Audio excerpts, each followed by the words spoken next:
রাধে রাধে বন্ধুরা, কেমন আছো বলো তো সবাই। আশা করছি তোমরা সবাই ভালো আছো, আর আমরাও না বেশ ভালো আছি। আমার আরও একটি নতুন ব্লগে আবারও তোমাদেরকে স্বাগত জানাচ্ছি।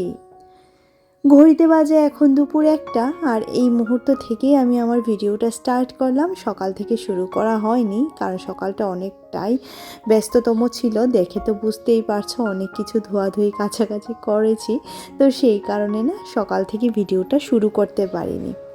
আর আজকে হচ্ছে বুধবার, আগামী শুক্রবারে মেয়ের পরীক্ষা শেষ, তারপর থেকে একটু রেস্ট করার চেষ্টা করব। আর মেয়ের পরীক্ষা চলাকালীন আমি বেশ কিছুদিন ভিডিওটা অফ রেখেছিলাম, বাট এখন থেকে কন্টিনিউ ভিডিও আসবে আগামীকাল থেকে, যদি শরীরটা ভালো থাকে। কারণ মাঝখানে শরীরটাও একটু খারাপই ছিল, গলার ভয়েস শুনে তো বুঝতেই পারছো। আর ভীষণ শরীর খারাপ ছিল জানো তো, সেই কারণে ভিডিও করতে পারিনি, আর তোমাদের সাথে ভিডিও শেয়ারও করতে পারিনি।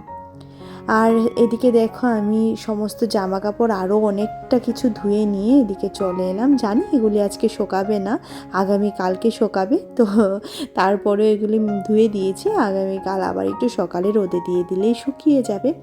আর পুজোর ফুলটা তো সকালে তোলা হয়নি, স্নান না করে তো পুজো দেব না। স্নান না করে নয়, মানে আজকে পুজো দিতে একটু সময়ই লাগবে বলতে পারো। এই কয়েকদিন পুজোর সাথেও আমার খুব একটা বেশি মানে পুজো দিইনি বলতে গেলে, তো সেই কারণে পুজোর জায়গাটা পরিষ্কার করব, গোপুসোনাকে স্নান করাবো, তারপর মানে সমস্ত কিছু। আর এদিকে আমার পুজোও শেষ দেখো। আর পুজো শেষ করে এবার সোজা রান্নাঘরে। আর সকাল থেকে কী কী রান্না করেছি সেটা একটুখানি শেয়ার করছি। এখানে হচ্ছে লাউয়ের চোকলা, আলু আর পেঁয়াজ কলি কাঁচা লঙ্কা দিয়ে ভাজা, আর এটা একটা সালাদ। আর এখানে করেছিলাম ফুলকপি আলু বড়ি দিয়ে মাছের ঝোল, আর একই মাছ সেটাকে একটুখানি ঝাল করেছি। তো এই রান্না করেছি। এবার দেখো, রান্নার পর আমাদের খাওয়া দাওয়াও শেষ। রান্নাটা অনেক আগেই হয়ে গেছিলো, স্নানটা পরে করে পুজোটা পরে দিয়েছি। আর এদিকে দেখো, এবার টেবিলটা মুছে নিচ্ছি খুব সুন্দর করে, কারণ খাওয়ার পর খুব ভালো করে টেবিলটা না মুছলে একদমই ভালো লাগে না। তো সেই কারণে একটুখানি সার্ফ দিয়ে প্রতিদিন মুছে নিই, 2-3 বার করে তো মোছা হয়ই। আর একই সাথে আজকে কিছুটা বাসনও পড়েছে, তো সমস্ত কিছু মেজে নিচ্ছি। আর এর মাঝখানেই আমি আমার গত ভ্লগের কিছু কমেন্ট পড়ে নিচ্ছি, কারণ বুঝতেই তো পারছো কমেন্ট পড়াটা আমার প্রতিদিনের একটা নেশা। কে কী কমেন্ট করলে আমার ভালো লাগে বেশ পড়তে।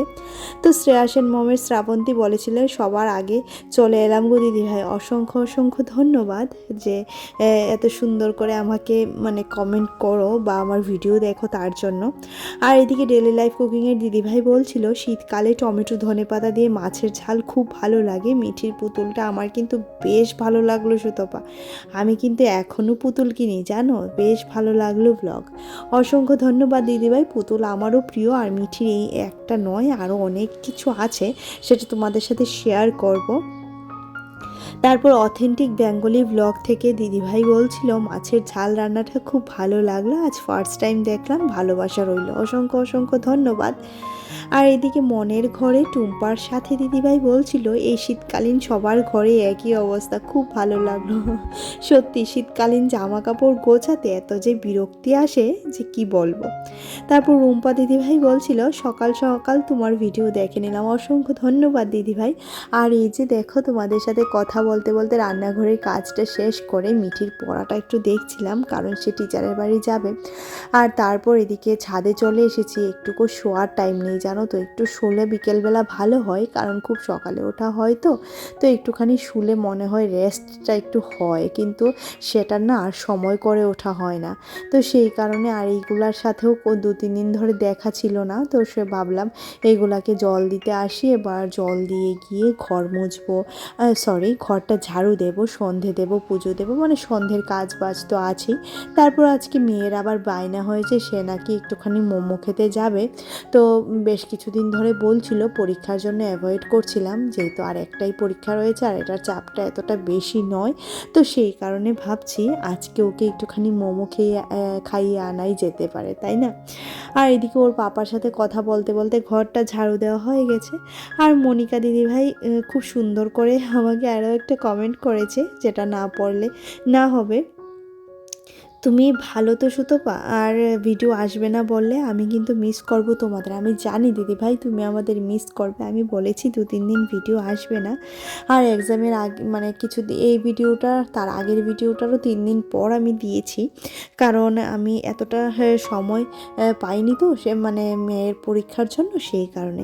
তারপর শ্রেয়াসের মমে শ্রাবন্তী বলছিল মিস করেছি গো দিদি ভাই, তো কি মিস করেছো সেটা জিজ্ঞেস করাতে ও বলছিল যে 2 দিন ভিডিও না আসাতে সে আমাকে মিস করছিল। অসংখ্য ধন্যবাদ শ্রাবন্তী, যে এতটা ভালোবাসা দিচ্ছ। আর মনিকা দিদিভাই বলছিল হ্যাঁ আগে মেয়ের পড়াটা দেখো। হ্যাঁ দিদিভাই, পড়ার জন্যই তো গ্রাম ছেড়ে শহরে আসা, তাই না? আর এখন যদি মেয়েটাকেই মানুষ করতে না পারি তাহলে জীবনে অনেকটাই অপূর্ণতা থেকে যাবে। আর এদিকে দেখো তোমাদের সাথে কথা বলতে বলতে এই যে মেয়েটার জন্য বলছিল আগে মোমো খাবে, তারপর ও নাকি খাবে না মোমো, তো এখানে কি নিয়েছে আমার ওই তোমার তন্দুরিটা নিয়েছে। তো আমি খালি প্লেট নিয়ে বসে আছি, ওর পাপা নিয়েছে আর মেয়ে নিয়েছে, তো ওদের থেকে আমি খেয়ে নেব। তো বলছিল এটা নিয়ে নাও, এই প্লেটে নিয়ে নাও, তো একসাথে খেয়ে নাও। ও আবার ভীষণ ভালোবাসে ওর মা ওর পাপা সবাইকে নিয়ে ঘুরতে যেতে, আর বেশ কিছুদিন হয়েছে ওকে নিয়ে বেরোনো হয় না, তো একটুখানি বেরোলাম। আর দেখো এদিকে একটুখানি ঘুরে এসে মেয়ের মন আমার কতটা খুশি। এবার টিচারের বাড়ি যাবে আর আমি আমার ঘরের কাজ বাজ করব, কারণ ঘরে অনেকটা কাজ আছে। তাই তো দুপুর 1টা থেকে আজকে তোমাদের সাথে ভিডিওটা শেয়ার করলাম। সচরাচর এই টাইমটাতে আমরা কি করি সেটা কিন্তু শেয়ার করা হয় না, তাই না? আর আমরা কিন্তু দিনের কাজগুলির সাথে রাতের কাজগুলিকে অতটা গুরুত্ব দিই না, কিন্তু প্রত্যেকটা কাজই কিন্তু ইকুয়ালি ইম্পর্ট্যান্ট, তাই না? আমার তো সেটাই মনে হয়। আর এদিকে দেখো যে কিছু কাপড় ডাম্প করে রাখা ছিল, সমস্ত কিছু গুছিয়ে নিচ্ছে। এত জামা কাপড় পরেছে যে কি বলবো, আজকেরই কিন্তু প্রত্যেকটা জামা কাপড় ধোয়া, জানো তো? আজকে ধোয়া জামা কাপড়ই আমি আজকে ভাঁজ করছি। আর এই মুহূর্তে এগুলিকে ভাঁজ না করে রাখলে ঘরটা যা অগোছালো লাগে সেটা তোমাদের কি বলবো। তো গতকালকে আমার একটা শর্টে একজন কমেন্ট করেছে ঘরে গোপাল আছে তাও আমিষ। আচ্ছা, এর উত্তরে আমি কি দিই বলো তো? তোমরাই বলো। আমার সত্যি উত্তরটা জানা নেই, কারণ আমি একজন সংসারী মানুষ, সংসার করে তারপর মানে গোপোষণার সেবা করি আমার নিজ সন্তানের মতো। তো দেখো সংসারে এমন অনেক কিছু বাধা বিপত্তি থাকে, তাই না? আর আমি চাইলেই তো একটা মানে হঠাৎ করে নিরামিষাশী হয়ে যেতে পারি না। আর সে কারণে হয়তো বা আর আমার মনে হচ্ছে উনি কখনো ইউটিউবে ভিডিও দেখেননি। অনেক এরকম বড় ক্রিয়েটর আছে যাদের ঘরে গোপাল সোনা আছে না অথচ তারা কিন্তু নিরামিষ খান না, তাই না? কিন্তু আমাদের ছোট ছোট ক্রিয়েটরদেরই কেন এই কথাটা শুনতে হবে সেটাই বুঝে উঠতে পারি না। তাদের ভিডিওতে গিয়ে কমেন্ট করুন না, যাদের ভিডিওতে কমেন্ট করলে লাভ হবে। আর এদিকে সমস্ত কিছু গোছানো আমার হয়ে গেছে। এবার আরও একটা ছোট্ট কাজ আছে, আমার ঠাকুরের বাসনগুলো মাজা হয়নি, তো সেটাও মাজবো অবশ্যই। আগে এদিকটা গুছিয়ে নিই। আর এই যে চেয়ারটাতে দেখছো, এটাতে শুধুমাত্র মিঠির গরম মানে শীতের ড্রেসগুলা, কারণ ও তো এই মুহূর্তে টিচারের বাড়িতে যাচ্ছে, তো সেই কারণে ওর ড্রেসগুলো এখানেই রাখা হয়েছে। এক্সামটা শেষ হলে এই জায়গাটাও খালি করব। আর এদিকে দেখো সোফাটাও ভালো করে গুছিয়ে নিলাম। মিঠিকে খাটে বসেছে, আর এবার ওকে খাইয়ে ঘুম পাড়ানোর পালা, কারণ অনেকটা রাত হয়ে গেছে। এই মুহূর্তে রাত 10টা বাজে। সে টিচারের বাড়ি থেকে অনেকক্ষণ যাবত এসে পড়েছে, তো ওকে খাইয়ে ঘুম পাড়াবো। আগামীকালকে এক্সাম নেই, তো একটু দেরিতে উঠলেও সমস্যা নেই। তবে কি বলো তো, দেরিতে উঠলে না কাজের অনেকটাই 12টা বেজে যায়, তো সকাল সকাল উঠলে বেশ ভালো হয়। কিন্তু প্রতিদিন তো সকালে ওঠা সবার মানে আমার পক্ষে সম্ভব হয় না। আর যেহেতু সর্দি সর্দি একটা ভাব করে রেখেছে, তো তার জন্য তো ওষুধ খাচ্ছি, আর শরীরটা একদম মানে এতটা দুর্বল লাগে যে কি বলবো। আর এদিকে এই যে মিঠির পুতুল টুতুলটা গুছিয়ে রাখছি বিছানাতে, এটা এই বিছানাতেই থাকে। আর এটা জন্মদিনের প্রাপ্তি এবছরে। তো হ্যাঁ, এই তো। আর সবাই ভালো থেকো, সবাই সুস্থ থেকো, আর এভাবে আমার ভিডিওটির পাশে থেকো, আমার পাশে থেকো। তোমাদের পাশে থাকা বা তোমরা পাশে থাকলে আমি ভীষণ ভীষণ সাপোর্ট পাই।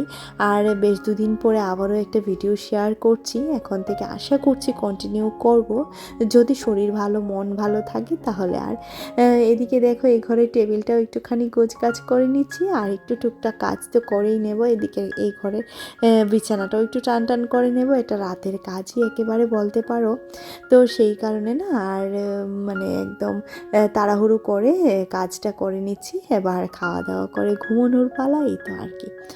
তো চলো আজকের মতো ভিডিওটি এখানেই রাখছি। ভিডিওতে কিছু ভালো লাগলে অবশ্যই একটা লাইক করে দিও, কমেন্ট করে জানিও যে কি ভালো লাগলো, আর পারলে আমার চ্যানেলটিকে সাবস্ক্রাইব করে দিও, পাশে থাকা বেল আইকনটিও ক্লিক করে দিও, যাতে করে আমি যখনই ভিডিও আপলোড করি নোটিফিকেশানটা তোমরা পেয়ে যাও আর ভিডিওটা দেখতে পারো। আর যারা যারা এই কাজটি এই মুহূর্তে করে রেখেছো তাদেরকে তো জানাচ্ছি অসংখ্য অসংখ্য ধন্যবাদ। এভাবে আমার পাশে থেকে যেও, আবারও বলছি। আর এদিকে দেখো এবার বিছানাটাকে একটু ঝাড়াঝাড়ি করে সোফাটাকে টান টান করে নেব। আর ঘর গোছানো না থাকলে দেখবে মনটাই খারাপ হয়ে যায়, তাই না? তাই আমি শত অসুস্থতার মাঝখানেও আমার ঘরটাকে টিপটপ পরিপাটি করে রাখার চেষ্টা করি। যদিও বা ঘরে বাচ্চা থাকলে এতটা গোছানো রাখা যায় না, তারপরেও যতটুকু মানে পারি ততটুকু করি। আর এদিকে বোতল কয়েকটা পড়েছিল, তো সমস্ত বোতলগুলিকে ভরে নেব। রান্না বান্না সেরকম কিছু নেই, ওই ফুলকপি আলু দিয়ে মাছের ঝোল সেটা রেখে দিয়েছিলাম রাতের জন্য। আর আমি এমনই করি, দুখানা তরকারি করে নিয়ে একখানা রাতের জন্য রেখে দিই, কিচ্ছু করার নেই জানো তো। কারণ একা হাতে সমস্তটা করতে গেলে একটু গুছিয়ে একটু বুঝে শুনে করতে হয়। তো সেই কারণে না একটু তো এই কাজটা করে রাখা যায়, তাই না? আর এদিকে বাসনগুলোও মেজে নিলাম, না হলে সকালে উঠে পুজো দিতে ভীষণ অসুবিধে হয়ে যায়। তো সেই কারণে সমস্ত বাসন মাজামাজি হয়ে গেছে আমার। এখন সোজা ঘুম, খাওয়া দাওয়া করে আর কোনো কাজ নেই বাবা। আর ভালোও লাগছে না, একটু একটু ঠান্ডা ঠান্ডা পড়ছে তো এখন। দেখবে এখন তাড়াতাড়ি করে খেয়ে দিয়ে লেপের নিচে শুয়ে পড়তে পারলেই বাঁচি। কারণ আমি সারাদিনও সেরকম শীতের জামা কাপড় পরে থাকি না, খুব বেশি শীত না পড়লে। তো সেই কারণে না আমি যতক্ষণ না বিছানায় যেতে পারি ততক্ষণ শান্তি পাই না, জানো তো। তো চলো আজকের মতো tata, bye bye, good night. সবাই ভালো থেকো, সবাই সুস্থ থেকো।